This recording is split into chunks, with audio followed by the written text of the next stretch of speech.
Tim Satreskrim Polres Karawang yang telah mengendus keberadaan pelaku ketiga dalam peristiwa tewasnya AS akhirnya meringkus seorang pria sehari setelah penetapan kakak beradik berinisial OC dan PD sebagai tersangka. Ia diringkus di rumahnya yang berlokasi di Sumbang, Kabupaten Banyumas, Jawa Tengah. Penangkapan RZ membantu polisi untuk menyingkap sandiwara palsu dari ketiga tersangka.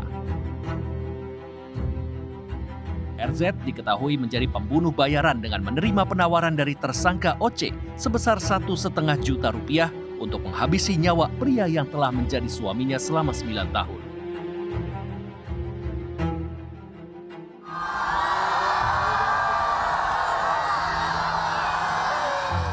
Polisi menggelar rekonstruksi atas kasus pembunuhan AS yang jenazahnya ditemukan di Desa Sasak Misran, Klari, Kabupaten Karawang, Jawa Barat pada 9 Januari 2024. Tanggal rekonstruksi terkait adanya tersangka PD dan RZ yang merupakan eksekutor pembunuhan memerankan secara langsung 15 adegan di lokasi kejadian.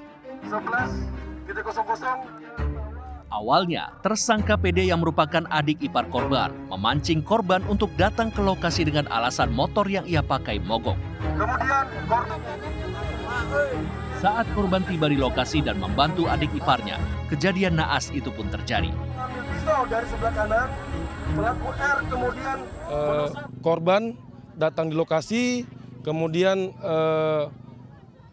membantu pelaku pada saat itu untuk mendorong motor pelaku. Namun pada saat itu pelaku R mengambil posisi di bagian belakang korban, kemudian menusuk bagian leher korban. Pelaku P kemudian turun dari motor, membantu pelaku R dan membacok korban.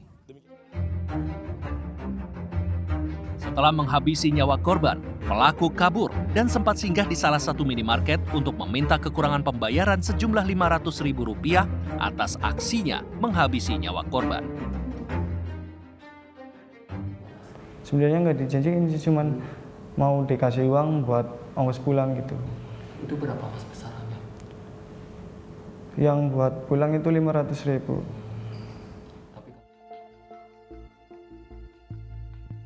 Berbeda dengan tersangka RZ, saat kami temui di Polres Karawang, tersangka PD juga mempunyai motif lain dalam peristiwa ini. Ya tanya yang tadi itu kenapa nggak cerai kan, terus udah bilang katanya anaknya nggak bisa diambil, terus pergi sendiri nggak usah ngomong ke orang tua, nggak ngebolehin pulang ke Purwokerto, terus dia bilang tiba-tiba bilang, ada teman kamu nggak yang bisa membunuh orang gitu.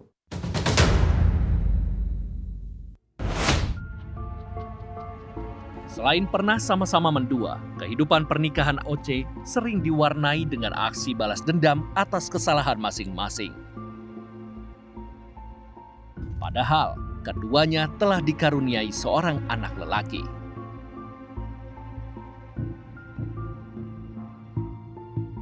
Namun, justru karena anaknya itulah, tersangka OC terbesit niat untuk menghabisi nyawa suaminya itu.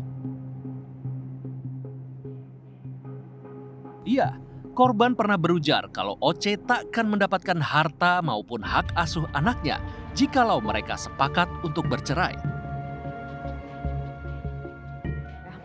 Saya pisah sama dia, ya dia kan bilang, jangan berharap saya bisa ngontek anak saya, terus jangan berharap saya pergi dari sini tuh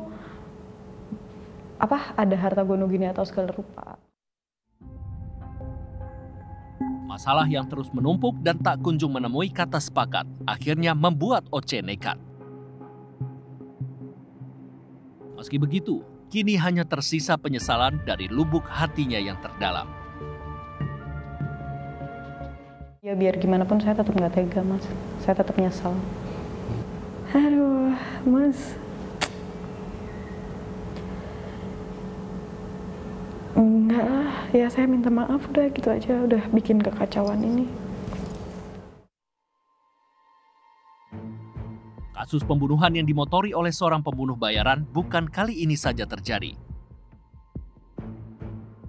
Tewasnya AS di tangan seorang pembunuh bayaran hanya menegaskan bahwa saat ini masih banyak orang yang berani untuk melakukan sebuah tindakan kriminal dengan sejumlah bayaran, meski harus berhadapan dengan konsekuensi hukum yang tak ringan. Menurut pakar viktimologi Heru Susetyo, pembunuh bayaran biasanya dilatar belakangi oleh 3 hal, yaitu uang, balas jasa, serta situasi emosi yang sama. Pertama, karena gelap mata, karena BU. Yang kedua, karena kasihan, karena balas budi, ingin menolong. Jadi nggak peduli berapa, yang penting ya udah saya nggak nyari berapa, saya nggak nyari untung. Yang penting ada biaya transportasi itu mengganti biaya yang saya keluarkan gitu ya. Pembunuh bayaran pun ada jaringannya, asal kita tahu siapa channel yang bisa kita hubungi. Jadi dalam hal ini ada yang profesional, ada yang memang tidak profesional. Kayak yang profesional dia biasanya bayaran lebih tinggi dan lebih lihai dan lebih gampang menghilangkan jejak dan biasanya dia punya jaringan. Dari kasus ini dapat kita petik pelajaran bahwa tak seharusnya polemik rumah tangga berakhir di tangan seseorang yang rela menukar konsekuensi hukum dengan sejumlah komisi. Jika cinta sudah tiada dirasa, jangan sampai raga pun ikut binasa. Dari Jakarta dan Karawang, Jawa Barat, Muhammad Arif, Riki Rusdiana untuk CSI RTV.